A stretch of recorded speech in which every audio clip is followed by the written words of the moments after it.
अनेक दिवसांपासून dream castle ते मखमलाबाद गाव या रस्त्यांचे काम सुरू असून या कामादरम्यान मखमलाबाद गामणेमाळा परिसरात दिनांक 23 जुलै रोजी एक एक्सयूव्ही वाहन क्रमांक MH15JH 6265 पलटी झाले. वाहनाचे मोठ्या प्रमाणात नुकसान झाले असून सुदैवाने चालकाचा जीव थोडक्यात बचावला आहे. स्थानिक नागरिकांचा आरोप आहे की ज्या ठिकाणी रस्त्यांचे काम सुरू आहे तेथे कोणतेही इशारा फलक, बॅरिकेड्स, रिफ्लेक्टर किंवा इतर आवश्यक सुरक्षा व्यवस्था करण्यात आलेली नाही. त्यामुळे वाहन चालकांना धोका निर्माण होत आहे. नमस्कार, मी गणेश काकड. आज मी प्रवास करत होतो. माझे वडील आणि मी इथून गामणेमाळा स्टॉपपासून मखमलाबादला जात होतो.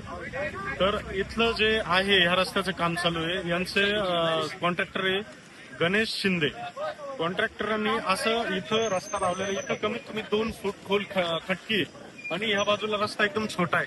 2 वाहनं पास होतात, तर याला कुठल्याही प्रकारचं बॅरिकेड नाही, कुठल्याही प्रकारची सिक्युरिटी आहे नाही. पाऊस चालू होता, समोरनं गाडीचा डिफर दिला, मला गाडीचं माझे डोळे दिपले गेले आणि त्यामुळे गाडी ब्रेक दाबल्यामुळे गाडी स्किट होऊन गाडी पलटी झाली. शेजारी माझे वडील बसलेले होते, मी होतो. आज जीवित हानी होता काही याच्यात वाचली. तर ह्या कॉन्ट्रॅक्टरचं आता कसं अतिशय थर्ड क्लास लेवलचं काम आहे आणि हा कॉन्ट्रॅक्टर आजपर्यंत इथं आलेला सुद्धा नाही आणि कंटिन्यू फोन स्विच ऑफ आहे. खूप याच्या आधी पण भरपूर कंप्लेंट झालेल्या आहे. तर याचं काम अतिशय एकदम खालच्या लेवलचं काम आहे ह्या गणेश शिंदे कॉन्ट्रॅक्टरचं. आपले महानगरपालिकेकडे आयुक्तांकडे काय मागणी? महानगरपालिका आयुक्तांकडे एकच मागणी का ह्या कॉन्ट्रॅक्टरला ब्लॅकलिस्टेड करावं, कारण इतकं जीवितहानी इथून कंटिन्यू लहान मुलांच्या बसेस चालू राहतात, म्हातारी माणसं चालू राहतात, लेडीज जात राहतात. या साईडचा रोड एकदम छोटा आहे आणि इकडूनच्या रोडला 2.5 फूट खोल खटकी आहे.